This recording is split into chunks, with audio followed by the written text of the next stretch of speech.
Hello, good afternoon. Let's start Indian penal code day 8th day. आज हम Indian penal code करेंगे section 1 to 75। ठीक है।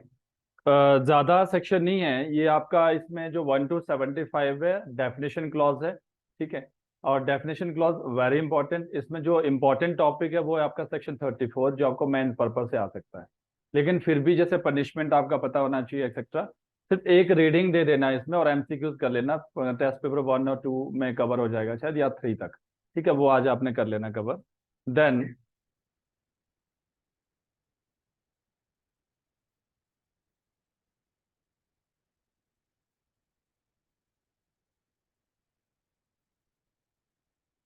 Section day 1 IPC का day 1 है, but 8th day of the जो हमारा कोर्स है उसका 8th डे है ये। ठीक है। देखो, पहले तो प्रिलिमिनरी कुछ पता होना चाहिए कि प्रिलिमिनरी क्या क्या चीजें इंडियन पिनल कोड में इंपॉर्टेंट जो एमसीक्यूज में आ सकता है। Indian penal code was drafted bye Lord McCullum with the 3 other commissions. ये आपको एमसीक्यूज में आ सकता है, आपका इंट्रोडक्शन में भी मिल जाएगा। और 3 अदर जो कमिश्नर थे, मैकलियोड और एंडरसन और मिलेट, ये भी थे उसमें। Then the first law commission. कौन सा लॉ कमीशन है ये? First law commission. जनरली आपको अगर एक्चुअली पता होगा कि 1934 में ही आईपीसी को ड्राफ्ट करने की तैयारी शुरू हो गई थी। सॉरी, 1834। फिर 1834 में चार्टर्ड एक्ट आया था, उसके अकॉर्डिंग उन्होंने शुरू कर दिया था। आफ्टर दैट ये होते होते कब पास हुआ आपका? बिल इंट्रोड्यूस कब हुआ? 6 अक्टूबर 1860 को ये ड्राफ्ट रेडी हुआ और लॉ बना। ठीक है। लेकिन कैम इन टू फोर्स कब से आया? कैम इन टू फोर्स 1 जनवरी 1862। ये एमसीक्यूज में आ जाएगा, ये आपको मिलेगा नहीं फिर एग्जाम में से। ठीक है, लिखा होगा जो लॉ एंड जस्टिस में लिखा होगा शायद। ठीक है। बाकी यूनिवर्सल में शायद कभी मुझे नहीं लगता है, मुझे तो मिला नहीं कभी। ठीक है। तो 1 जनवरी 1860। बट अगर आप इसको गूगल सर्च करोगे तो वहां पे कई कुछ तो डेट देते हैं, 60 की डेट दे देते हैं। जैसे बाईजूस वगैरह उन्होंने 60 डाला हुआ है। ठीक है। लेकिन आप विकीपीडिया पे जाना, वहां पे ऑथेंटिक मिलेगा आपको। ठीक है, वहाँ ऑथेंटिक मिलेगी 1862 है। ठीक है। तो एमसीक्यूज आ सकता है। ये डेफिनेशन है भाई आपके रीडिंग के लिए बनाई गई है कि आपका क्राइम की क्या क्या डेफिनेशन हो सकती है। बेंथन में क्या डेफिनेशन बोला है, ब्लैक स्टोन ने क्या बोला है, स्टीफन ने क्या बोला है, ऑस्टिन ने क्या बोला है, केने ने क्या बोला है। ठीक है, ये सारी डेफिनेशन देख लेना। मिलर ने क्या बोला, पीएच पेन, सबकी डेफिनेशन यहाँ पे। And then element of the crime, क्योंकि हम क्रिमिनल लॉ की बात कर रहे हैं, आईपीसी की बात करें, तो सबसे पहले आपको पता होना चाहिए कि एलिमेंट ऑफ क्राइम क्या क्या एलिमेंट है। ह्यूमन बींग, पहले तो पर्सन होना चाहिए। आईपी सिर्फ ह्यूमन बींग के क्राइम की बात कर रहा है, एनिमल के क्राइम की बात नहीं कर रहा है। ठीक है। And then injury or to another person. और second thing, evil intent, mens rea होना चाहिए, guilty mind, act or omission, actus reus होना चाहिए। मेंजरिया लैटिन टर्म में देख लेना क्या बोलते हैं उसको, इविल इंटेंट बोलते हैं। एक्टर्स रिया फिजिकल रिजल्ट। क्या मोटिव एसेंशियल इंग्रेडिएंट है क्राइम का? तो आंसर इज नो। मोटिव को एसेंशियल इंग्रेडिएंट, वो रेलेवेंट फैक्ट हो सकता है section 8 of the Indian evidence act, but not a essential element. ठीक है। तो एसेंशियल एलिमेंट दो ही हो गया आपका, मेंजरिया और ह्यूमन बॉडी हो गया, कंडक्ट हो गया, वही मेंजरिया हो गया और एक्टस रिया हो गया। ठीक है। देन एक्टस नॉन फेसेट रेमिनिस्ट्रिया का मीनिंग क्या है ये आपको पता होना चाहिए, एमसीक्यूज में आपको आ सकता है। ठीक है। एंड देन ये तीनों मैक्सिम आप एक बार देख लेना और नोट डाउन कर लेना for the purpose of prelims. ठीक है। जब मेंस होगा वो तब अच्छे से डिस्कस करेंगे इसको। देन मेंजरिया के रिगार्डिंग ये बहुत सारा कुछ लिखा, केस लॉ है, और ये केस लॉ इंपॉर्टेंट है आपका। State of Maharashtra M S George 19 ये 1956 नहीं है, 1962 है। ठीक है, supreme court. Then exception to the general principle mens rea की, जहाँ पे कुछ ऐसे ऑफेंसेस होते हैं, जनरली क्या लॉ क्या बोलते हैं आपका कि विदाउट गिल्टी इंटेंट कोई लाइबल नहीं हो सकता है, मेंजरिया होना चाहिए। लेकिन कुछ एक्सेप्शनल केसेस ऐसे हैं जहाँ पे मेंजरिया रिक्वायर्ड नहीं है, वो स्ट्रिक्ट लाइबिलिटी ऑफेंसेस होते हैं, उनको क्या बोलते हैं? Strict liability offences. यहाँ पे सिर्फ एक्ट होना ही सफिशिएंट है। ठीक है। मान लो suppose for example public nuisance, और आप बोलोगे सर मेरी तो इंटेंशन ही नहीं थी, म्यूजिक आपने बहुत ज्यादा पब्लिक प्लेस में आपने म्यूजिक लाउड स्पीकर ऑन कर दिया, तो मेरी तो इंटेंशन नहीं थी, बट देन स्टिल लाइबल, तो भी लाइबल होगा। ठीक है, आप बोलते हो कि मान लो मुझे लॉ का पता नहीं, मेरी इंटेंशन नहीं थी, आप नो पार्किंग में गाड़ी लगा लिया आपने, तो वहां पे आपको चालान देना ही पड़ेगा, क्योंकि वहां रिस्ट्रिक्शन है ऑलरेडी, नो पार्किंग में आप नहीं लगा सकते हो। Then next is contempt of court. ठीक है, तो कंटेम्प्ट ऑफ कोर्ट में भी आप ये नहीं बोल सकते कोर्ट ने ऑर्डर किया, अब मुझे ऑर्डर का ही पता नहीं था सर, कोई ऐसा ऑर्डर भी पास हुआ है। तो कोर्ट की ऑर्डर की अवहेलना करना मतलब आपका क्या है, contempt of court. The now the हम डिस्कस करेंगे, ये तो हो गया general introduction of the IPC, जो आईपीसी के साथ और भी चीजें आपको डिस्कस करनी है, इससे भी आपको प्रीलिम्स में क्वेश्चन आ सकते हैं। ठीक है, ये आपको टेस्ट पेपर 1 में मिल जाएगा, जो टेस्ट पेपर 1 है उसमें ये सब चीजें, इससे एक्स्ट्रा भी मिल सकता है आपको वहां पे। देन नेक्स्ट आपका सेक्शन 1 से जो 5 तक है, ये आपका टेरिटोरियल जुरिसडिक्शन की बात करता है, एप्लीकेबिलिटी की बात करता है कि आपका आईपीसी कहाँ पे एप्लीकेबल है। तो code deal with the title extend, ये कहाँ पे एक्सटेंड होता है, एक्सटेंड होल इंडिया। देखो मैंने पहले भी एविडेंस एक्ट में डिस्कस किया था ये, कि J and K reorganisation act 2019 जब आया, तो देन 31 अक्टूबर 2019 के बाद ये जो आईपीसी है जे एंड के में भी एप्लीकेबल होता है, हो रहा है, आज की डेट में होता है। ठीक है, लेकिन इसको रिप्लेस किया गया Ranbir penal code. J and K में रणवीर पेनल कोड एप्लीकेबल था, उसके बाद अब कौन सा चलता है वहां पे, इंडियन पेनल कोड। ठीक है, तो देन कब से, 31 अक्टूबर 2019, ये डेट आपके बैरक में मिल जाएगा। एंड देन जैसे यहाँ पे मैंने फर्स्ट कमीशन लिखा, कमेंसमेंट की डेट 1 जनवरी 1862। ठीक है, and then now the next is important है आपका टेरिटोरियल, ये कौन सी, पहले तो हमने टेरिटोरियल की बात की, कहाँ पे एप्लीकेबल होता है ये आपका होल इंडिया में एप्लीकेबल होता है। ठीक है, सेकेंड थिंग, आप पर्सन की बात करते हैं, आपको जो सेक्शन 2 है, सेक्शन 3 है एंड सेक्शन 4 है, ये पर्सन की बात है, किन पर्सन के ऊपर आईपीसी एप्लीकेबल होगा। क्या ये ओनली सिटीजन ऑफ इंडिया पे एप्लीकेबल होगा, क्या नॉन सिटीजन पे एप्लीकेबल हो सकता है कि नहीं हो सकता, क्या फॉरनर पे एप्लीकेबल होगा, तो answer is yes. Indian territory पे कोई ऑफेंस होता है, चाहे वो एवरी पर्सन, उसमें एवरी पर्सन इंक्लूड, चाहे वो फॉरनर है, चाहे वो फॉरेन से विजिट करना है इंडिया, अगर वो यहाँ पे किसी का मर्डर करता है तो मर्डर आईपीसी के अंडर ऑफेंस है, तो देन वो लाइबल होगा। ठीक है, तो according to section 2 talks about intra territorial offences, तो प्रोवाइडेड दैट एवरी पर्सन, क्या लिखा है, every person shall be liable to punishment under the code and not otherwise for every act और omission contrary to provision which shall guilty of within India. Within India का मतलब है India की territory के अंदर कोई person offence करता है। अब इंडिया की टेरिटरी में क्या होता है, ये आपका इंडिया हो गया। ठीक है, ठीक है, ये इंडिया हो गया। देखो इंडिया में ये तो लैंड टेरिटरी की बात करता है, लेकिन 12 न्यूटिकल माइल तक आपका वाटर टेरिटरी भी होती है। इंडिया के बाहर वाटर टेरिटरी है, वो भी इंडिया की टेरिटरी माना जाता है। तो वो कितने डिस्टेंस कितना रहता है, 12 न्यूटिकल माइल्स। ठीक है, 12 न्यूटिकल माइल्स हमारा जो बेस लैंड जो बेस है, वहां से आप काउंट करोगे 12 न्यूटिकल माइल्स, वो भी इंडिया की टेरिटरी में आता है। अगर उस वाटर के ऊपर भी कोई ऑफेंस करता है, वो भी विद इन इंडिया माना जाता है। ठीक है, हाँ, जो हमारा ये सरफेस से आगे, ये जो सरफेस है, लैंड है, लैंड से 12 न्यूटिकल माइल्स आप काउंट करोगे। ठीक है, वो मेजरमेंट देख लेना, 12 न्यूटिकल माइल्स आप याद रखो। और यहाँ पे आर्टिकल कौन सा आर्टिकल, आर्टिकल आर्टिकल 1 या 3 ऑफ इंडियन कॉन्स्टिट्यूशन, जहां पे टेरिटरी की बात की, दो तरह से डिवाइड किया गया आपका, सेंट्रल गवर्नमेंट और स्टेट गवर्नमेंट, और इंडिया को डिवाइड किया गया, उसमें भी टेरिटरी की बात की गई और बॉर्डर टेरिटरी की बात की गई है। ठीक है, तो then next is extra territorial. अब देखो सेक्शन 3 और 4 deal with the extra territorial operation, ये होता है बियॉन्ड इंडिया। अगर कोई इंडियन सिटीजन है, ये सिर्फ इंडियन सिटीजन पे एप्लीकेबल होगा।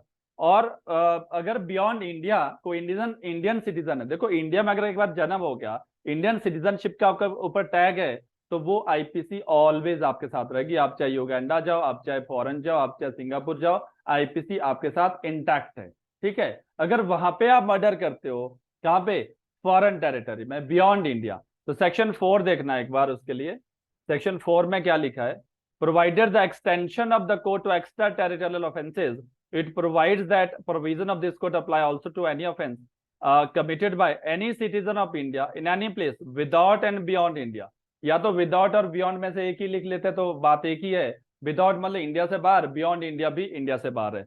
एनी पर्सन, ठीक है समझ गए, एनी सिटीजन ऑफ इंडिया, पहला क्लॉज क्या बोलता है, एनी जो सिटीजन ऑफ इंडिया, अगर वो बियॉन्ड इंडिया मतलब वाटर टेरिटरी के बाहर, लैंड टेरिटरी और वाटर टेरिटरी के बाहर अगर कोई ऑफेंस करता है, ठीक है, इंडियन सिटीजन, तब भी उसके ऊपर आईपीसी एप्लीकेबल है कि जब वो रिटर्न होगा इंडिया में, जब वो रिटर्न होगा इंडिया में तो उसके ऊपर प्रोसिक्यूट कर सकते हैं। और प्रोसिक्यूशन कहां पे होगा उसके ऊपर, सेक्शन 188 सीआरपीसी के अकॉर्डिंग, ठीक है, 188 सीआरपीसी के अकॉर्डिंग होगा।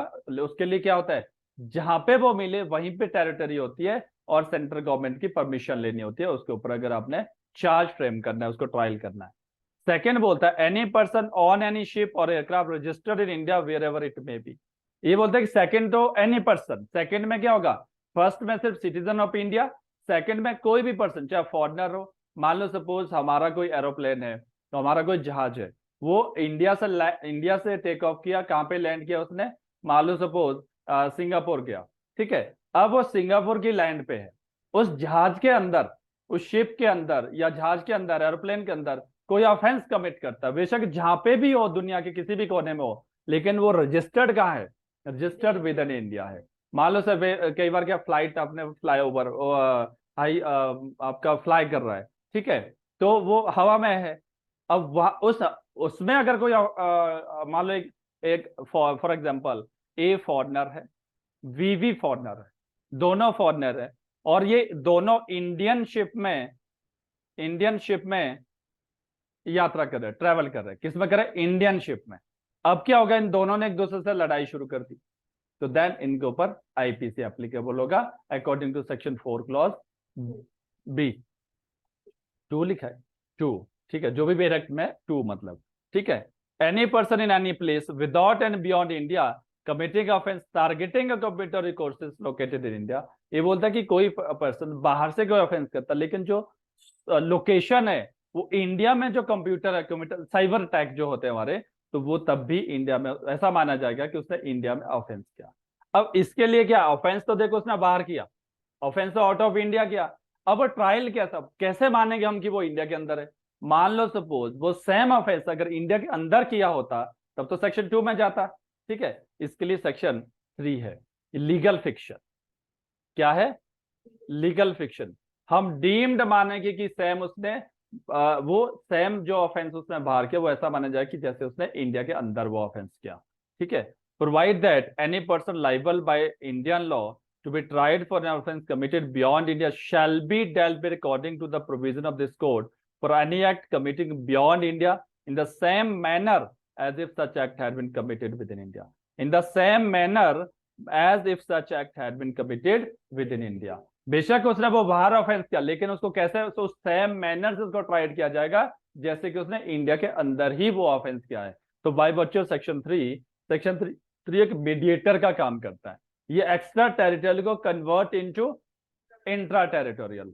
तो मतलब कोई ऑफेंस है, मान लो ए ने ऑफेंस किया एक्स्ट्रा टेरिटोरियल वाला, और इसको ये लिफ्ट करता है पुट हियर इंट्रा टेरिटोरियल, ठीक है, क्लियर। देन इतना सही समझना आपको, इसमें यहाँ पे देख लेना, यहाँ पे एग्जाम्पल है बना हुआ युगांडा का। Then now the next is general explanation section 2 से लेकर चैप्टर 2 आपका सेक्शन 6 से लेकर 52A। यहाँ पे मैं सिर्फ वेरेक्ट रीडिंग करता हूँ, ठीक है, आप भी वेरेक्ट देखना है इसमें, और वेरेक्ट ही आपका इंपॉर्टेंट है यहाँ पे।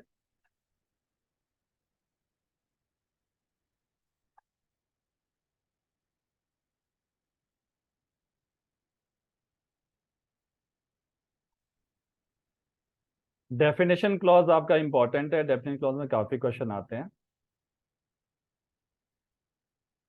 Section 6 in the code to be understood subject to the exception.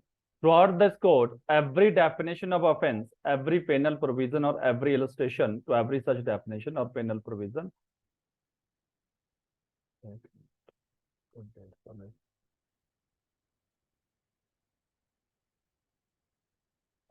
Definition of penal provision shall be understood subject to the exception.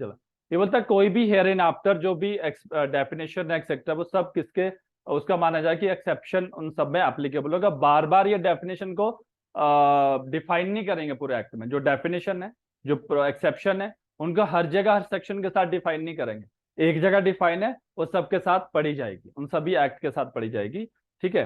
Then section 7, sense of expression once explain, ये सेंस की बात कर रहे हैं। Expression once explain, every expression which is explained in any part of this code is used in every part of this code in conformity with the explanation। मतलब जहां भी जो एक्सप्लेनेशन किया है वो पूरे थ्रू आउट आईपीसी में उसको पढ़ा जाएगा, ठीक है, रीड किया जाएगा। सेपरेट सेपरेट नहीं आपके लिए, मतलब हमारे लिए वो अलग से हर सेक्शन में अलग अलग वो डिफाइन करते रहेंगे। एक्ट है तो एक ही जगह एक्ट डिफाइन कर रखा है, ठीक है।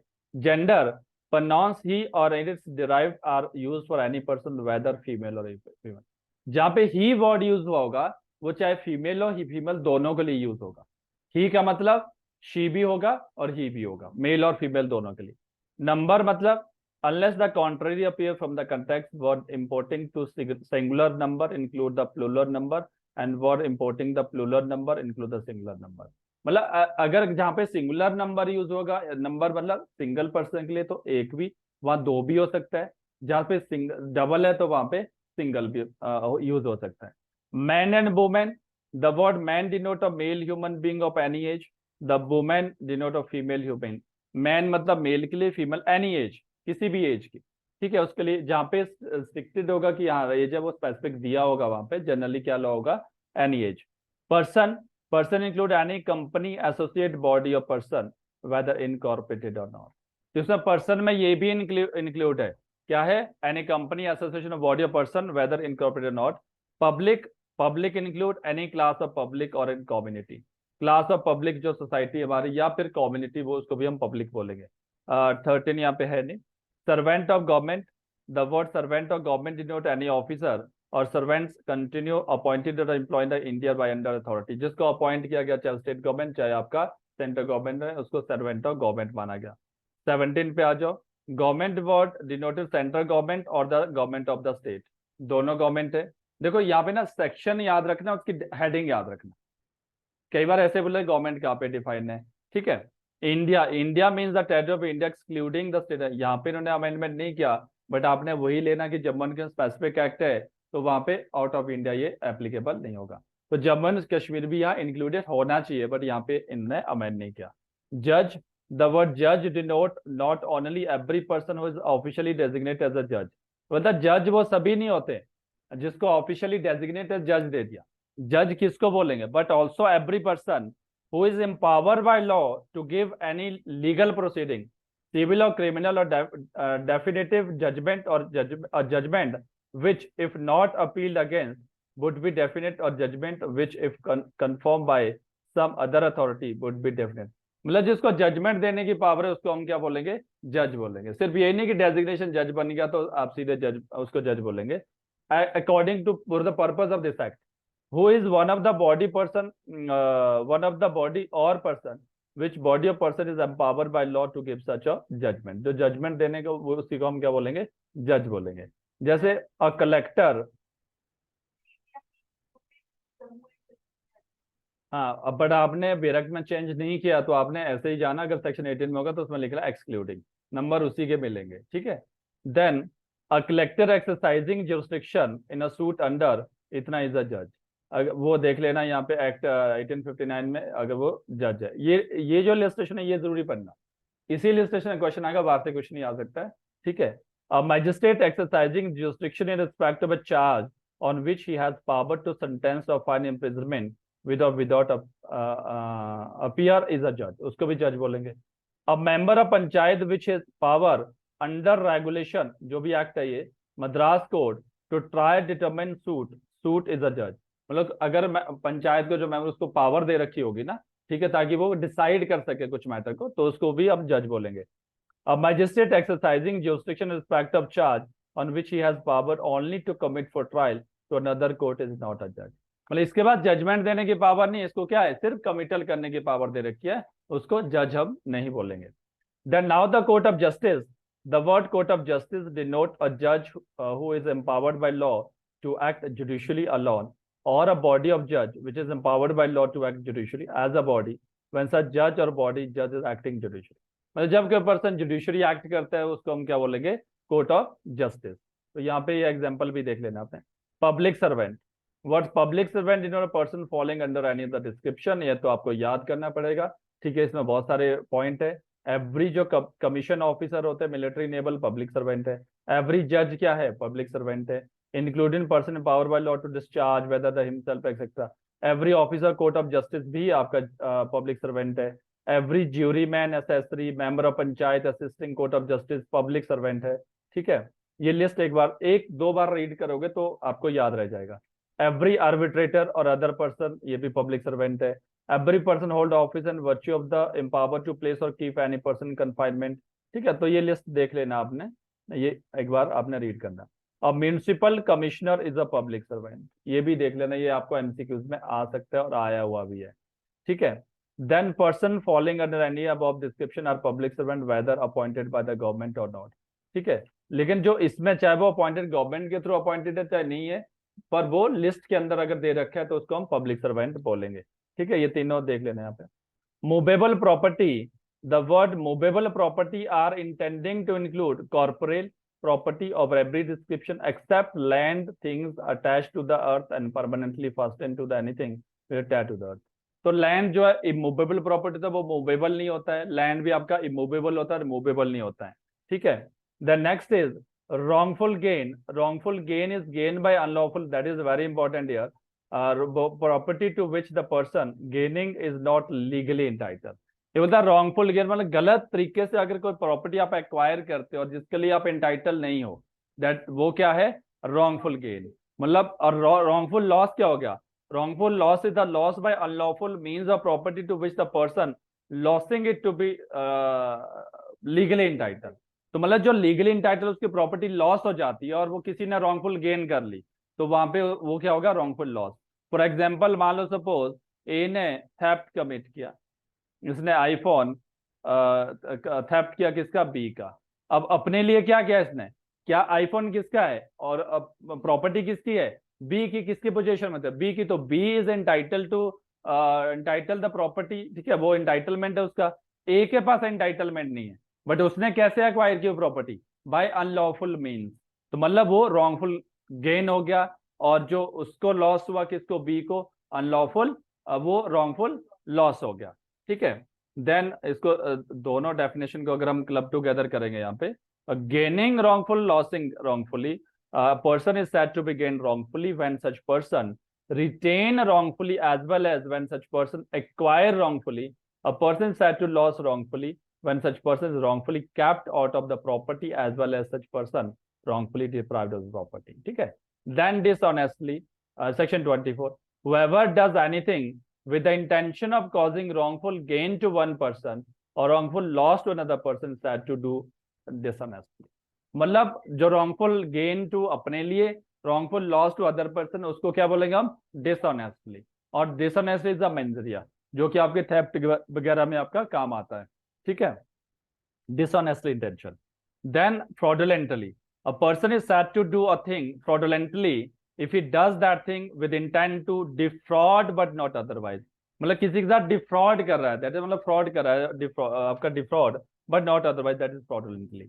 Reason to believe, a person is said to have reason to believe a thing if he has sufficient cause to believe that thing but not otherwise. ठीक है, उसके बाद सफिशिएंट मतलब कुछ ऐसा सर्कमस्टांसेस है जहां पर सोच सकते हैं कि ऐसा भी हो सकता है या ऐसा नहीं हो सकता है, तो रीजन टू बिलीव। ठीक है, रीजन टू बिलीव में सब्जेक्ट मैटर और कंसिक्वेंसेस दोनों मिसिंग होते हैं। Then property in position of wife, clerk और servant. When property is in possession of person's wife, clerk or servant, on account of that person, it is in that person possession within the meaning of this code। अगर वो किसी, मान लो husband की property उसने अपने wife के पास रखी है, तो इसमें कंस्ट्रक्ट डायरेक्ट पोजीशन किसका है, वाइफ का है।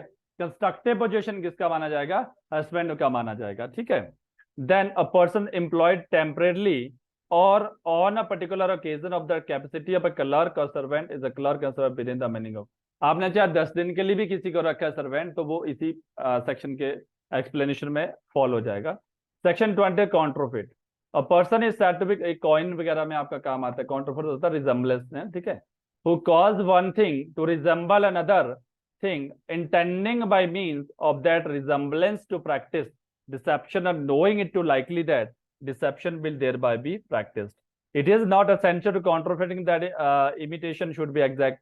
तो अगर मान लो आपने कोई कॉपी किया किसी का, जैसे नोट बनाया, काउंटरफेटिंग हो गया, ठीक है, उसको काउंटरफेटिंग कॉइनिंग जैसे 230 वगैरह में ऑफेंस है आपका, ठीक है, या 489 में ऑफेंसेस है, तो वो काउंटरफेटिंग कहाँ आ जाएगा, 28 में। देखो इसमें ज्यादा अभी डिटेल में नहीं जाना आपने, आपने क्या करना है, प्री पर्पस से करना है इसको। मेंस के लिए हो सकता है जब क्लासेस आपके शुरू हो तब आप थोड़ा ज्यादा डिटेल में जाओ, अगर ज्यादा डिटेल में तो एक सेक्शन में ही आपको बहुत टाइम लग जाएगा। आपने क्या करना है, सेक्शन 1 से 52 तक आप फिंगर पे याद होने चाहिए। 1 में ये है, 2 में ये है, 3 में ये है, 4 में ये याद रखना। और बीच के जो पॉइंट मैंने बताया कि जज कौन है, जज कौन नहीं है, ठीक है, सब पब्लिक सर्वेंट कौन है, ये आपको एमसीक्यूज में आएंगे। देन डॉक्यूमेंट, अब आपने सेक्शन 3 इंडियन एविडेंस एक्ट में भी डॉक्यूमेंट की डेफिनेशन दी है। एक बार क्वेश्चन आया था कि जो सेक्शन 3 इंडियन एविडेंस एक्ट है और सेक्शन 29 आईपीसी का एक्ट है, क्या वो डेफिनेशन सेम है? तो आंसर इज यस, ये डेफिनेशन दोनों सेम है, मिलती जुलती डेफिनेशन है, कोई डिफरेंस नहीं है, ठीक है। The word document denoted any matter express or describe upon any substance by means of letter, figure, marks, or by more than one of those means intending to be used or which may be used as evidence of the matter. It is a material by what means or upon what substance by letter, figure, or mark are formed, or whether the evidence is attending for or may be used a court of justice or not. तो यहाँ पे जो list दिया है ये एक बार पढ़ लेना, ये एविडेंस में भी सेम है, यहाँ पे भी सेम है। तो writing express the term of the contract विच में भी, मतलब कोई डॉक्यूमेंट आपने कॉन्ट्रैक्ट में, वो डॉक्यूमेंट है आपका, बैंकर डॉक्यूमेंट है, cheque etcetera, power of attorney document है एक्सेट्रा, ये सारे आपने लिस्ट पढ़ लेना जो कि आपके एमसीक्यूज में आ सकता है, ठीक है।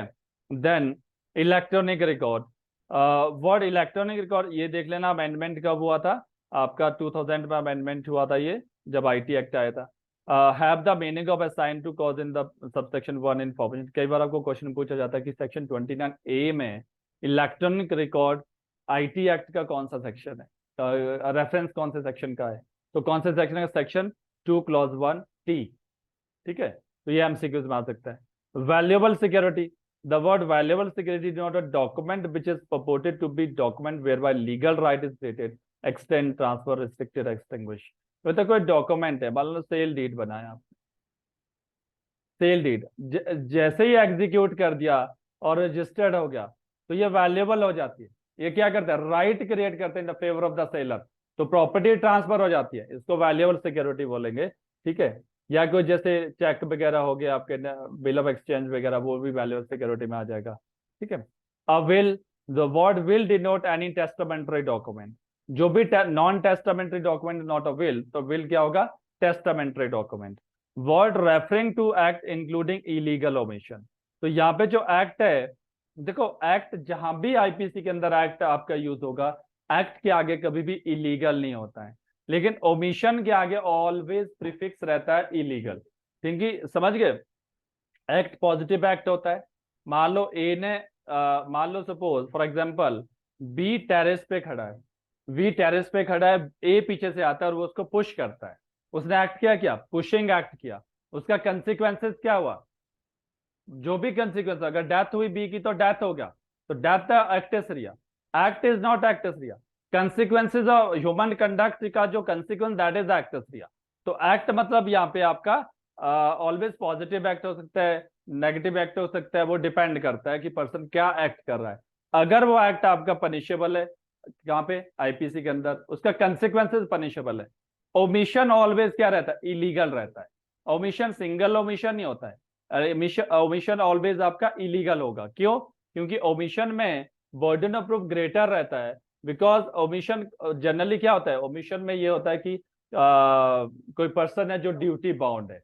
मान लो सपोज ए एक लाइफ सेवर है, ठीक है, लाइफ सेवर गार्ड है बीच पे, उसको उसको म्यूनिसिपल ने अपॉइंट कर रखा है कि अगर कोई डूब जाता है बीच पे तो आप उसको प्रोटेक्ट करना, उसको बचाना। अब इसको ड्यूटी दे रखी है, क्या दे रखी है, ड्यूटी। तो ये लीगली बाउंड है, क्या है, legally bound to protect that person. But अगर ये अपनी ड्यूटी फुलफिल नहीं करता है तो क्या माना जाएगा, ओमिशन माना जाएगा, इलीगल ओमिशन माना जाएगा। तो यहाँ पे बर्डन ऑफ प्रूफ भी आपका ग्रेटर रहता है। बर्डन ऑफ एक्ट में सिर्फ आपको एक्ट प्रूव करना है और consequences of thereof, consequences thereof, मतलब उस एक्ट के कंसिक्वेंसेस प्रूव करना, बस इतना कि उसने ये पुशिंग का एक्ट किया, उस पुशिंग की वजह से क्या हो गया, डेथ हो गई, और जो ऑफेंस है आईपीसी के अंदर। लेकिन यहाँ पे आपको तीन चीजें प्रूव करनी है। फर्स्ट इलीगल ओमिशन, सेकंड आपका कंसिक्वेंसेस, थर्ड लीगली ड्यूटी थी उसकी कि नहीं थी, ये भी प्रूव करना है कि वो लीगली बाउंड था उस एक्ट को, उस ड्यूटी को फुलफिल करने के लिए। ठीक है, तो यहाँ पे तीन चीजें रहती है। क्लियर? देन एक्ट और ओमिशन, तो act, the word act denote as well as series of act as a single act, the word omission denote as well as series of omission single act. ये बोलता एक act करो चाहे आप 10 act करो, समझ रहे हो, पनिशमेंट तो वैसे ही मिलेगी। तो एक्ट मान लो, सपोज फॉर एग्जांपल ए ने 1 स्लैप किया, किसको, वी को, वो भी एक्ट है। ठीक है, ऑफेंस क्या होगा, हर्ट होगा, ग्रीवियस हर्ट या सिंपल हर्ट। ठीक है, सेकेंड थिंग, ए ने मान लो 10 स्लैप किया, तो एक्ट कितने हो गए यहाँ पे, 10। पहला एक्ट एक बार स्लैप किया, दूसरा एक्ट 2 बार स्लैप किया, तीसरा एक्ट तीसरा स्लैप किया, लेकिन सीरीज ऑफ एक्ट होगा, लेकिन ऑफेंस तो वही रहेगा फिर भी। ठीक है, ऑफेंस तो वही, ऐसा तो नहीं है कि एक स्लैप के लिए अलग से ऑफेंस होगा, दूसरे स्लैप के अलग से चार्ज लगेगा। No, act series of act भी हो सकता है आपका, और सिंगल एक्ट भी हो सकता है। वैसे ही ओमिशन भी सिंगल ओमिशन भी हो सकता है, और सीरीज ऑफ ओमिशन भी हो सकता है। ठीक है, नेक्स्ट जो टॉपिक है जो हम डिस्कस करेंगे, वो थोड़ी देर बाद डिस्कस करूंगा मैं, उससे पहले मैं और जो डेफिनेशन है उनको डिस्कस कर लूंगा। ठीक है, देन वॉलेंट्रली, नेक्स्ट टॉपिक आपका कॉमन इंटेंशन है, वो अच्छे से डिस्कस करेंगे।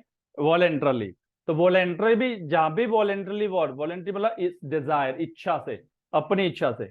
When he causes it by means where by intending to cause it, intending मतलब इंटेंशन।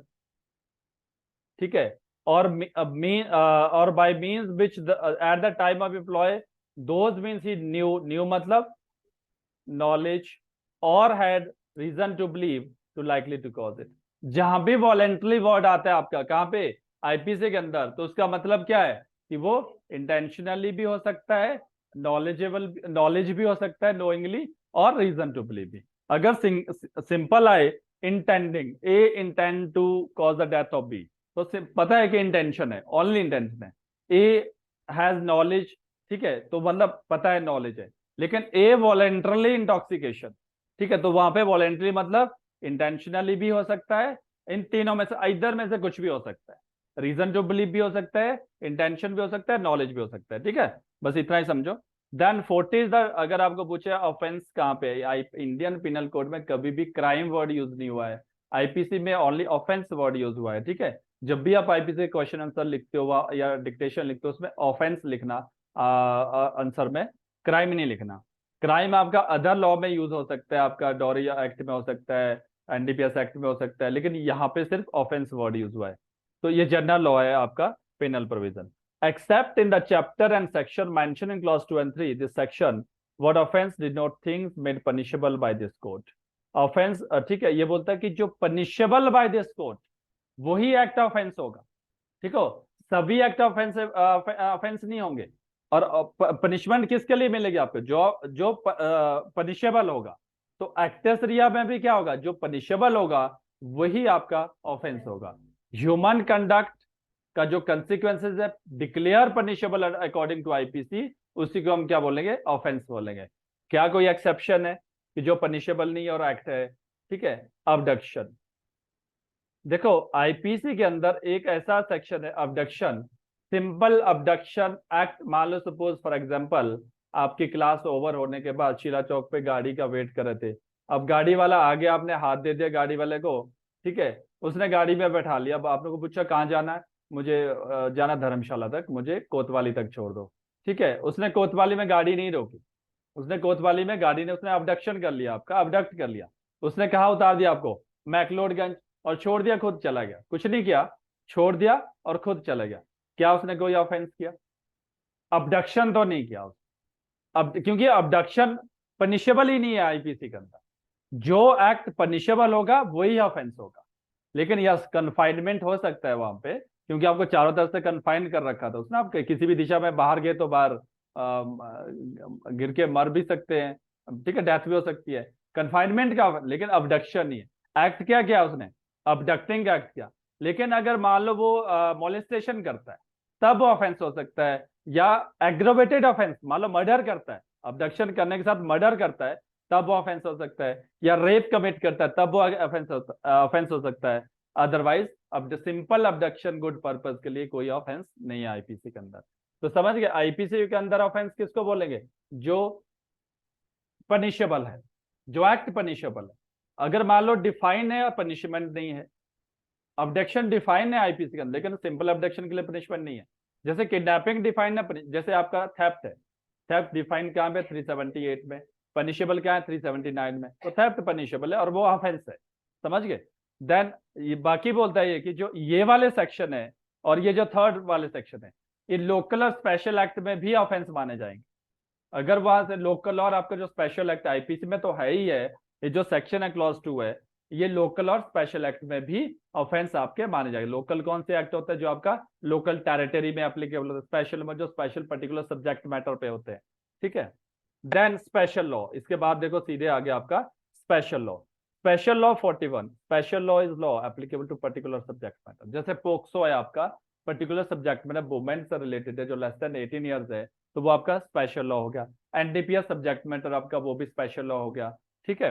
देन लोकल लॉ, और local law is the law applicable only to particular part of India, जो मतलब किसी टेरिटरी, जैसे हिमाचल में आपका HP excise act है, तो HP excise act only within Himachal applicable होता है, वो हमारा लोकल एक्ट है। ठीक है।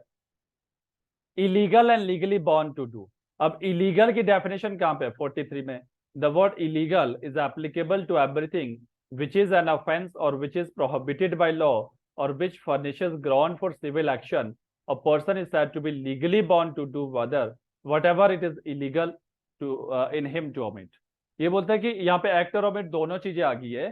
ठीक है। ये बोलते हैं कि इलीगल वर्ड जहां पे होगा उसमें तीनों चीजें होगी। क्या क्या होगा, आपका ऑफेंस भी, प्रोहिबिटेड बाय लॉ और सिविल लॉ। ठीक है। देखो आईपीसी में क्या यूज हुआ है, ऑफेंस। अगर तो सिंपल है कि A committed such and such type of offence, तो समझो आईपीसी के अंदर हुआ है। ए कमिटेड इलीगल एक्ट, अब इलीगल वो आईपीसी में भी फॉलो हो सकता है या फिर वो किसी प्रोहिबिटेड एक्ट, प्रोहिबिटेड एक्ट मतलब जैसे डॉरी प्रोविशन एक्ट है, एनी अदर एक्ट, तो या फिर आप एनडीपीएस में भी हो सकता है, किसी और ऑफेंस में भी हो सकता है, या फिर सिविल एक्शन जैसे टॉर्ट वगैरह, वहां पे भी आपका ऑफेंस हो सकता है, क्राइम हो सकता है।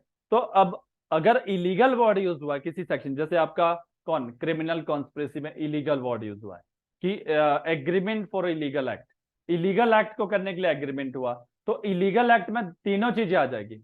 मे बी वो ऑफेंस भी हो सकता है, मे बी वो प्रोहिबिटेड बाय लॉ हो सकता है, मे बी वो सिविल रॉन्ग भी हो सकता है। अगर सिंपल होगा ऑफेंस तो समझो आईपीसी के अंदर ऑफेंस किया हुआ है किसी पर्सन ने। ठीक है। देन इंजरी, अब इंजरी क्या होता है, injury denote any harm whatever illegally cause to any person in body mind reputation of property. सिर्फ बॉडी से इंजरी नहीं होता कि इंजरी, इंजरी आपका body mind reputation of property, ये चारों चीजें इंजरी में आ जाएगी। ठीक है। लाइफ, अब ये बता life, life denote the life of human being unless the contrary appear from the context. तो ये ह्यूमन बीइंग की लाइफ की बात कर रहा है, ना कि एनिमल एक्सेट्रा यहाँ पे फॉल्स नहीं होते हैं। Death, death denote the human being की डेथ की बात कर रहा है। Second thing animal, the word animal denote any living creature other than a human being. अगर एनिमल की यूज किया होगा किसी में तो other than human being. Vessel, vessel denote anything made for the convenience by convenience और transport करने के लिए by water of human being और प्रॉपर्टी। ठीक है। जो वाटर में हम ट्रांसपोर्ट करते हैं। ईयर और month, where the word year or word month is used, it is to understood that year or month is reckoned according to British calendar। तो ब्रिटिश कैलेंडर के हिसाब से हमारा जो ईयर और मंथ होगा वो काउंट होगा। Section, section denote one of those portion of the chapter of this code which are distinguished by the prefix number figure। Oath, oath यहाँ पे दिया हुआ है, और सोलमनेशन ओथ जो होती है आपके देख लेना। गुड फेथ यहाँ पे आपका लिमिटेशन एक्ट का है, तो वहां पे भी देख लेना लिमिटेशन एक्ट कौन सा है, 2। लिमिटेशन एक्ट में गुड फेथ कहाँ डिफाइन हुआ है, A B C D E F G, G H देख लेना। ठीक है। खुद काउंट करें तो याद रखना चाहिए। ठीक है। डेफिनेशन क्लॉज आपका एमसीक्यूज के लिए आपका वेरी इंपॉर्टेंट। एमसीक्यूज के लिए जितनी भी डेफिनेशन है आपका, सारी डेफिनेशन आपको याद होनी चाहिए, और चाहे वो लिमिटेशन की है चाहे एसआरए की है, उसी से आपके 5-7 क्वेश्चन तो उसी में से आए, मुझे लगता है ज्यादा भी आते होंगे। ठीक है, क्योंकि एक क्वेश्चन मान लो टीपीएस से आ गया, 2 क्वेश्चन कॉन्ट्रैक्ट से आ गया डेफिनेशन से, 3 क्वेश्चन इसका आ गया सीआरपीसी का, 1-2 क्वेश्चन आपका आईपीसी का, तो 8-10-15 क्वेश्चन तो यही बन जाएंगे डेफिनेशन के। ठीक है, देन नाउ नेक्स्ट हम डिस्कस करेंगे कॉमन इंटेंशन।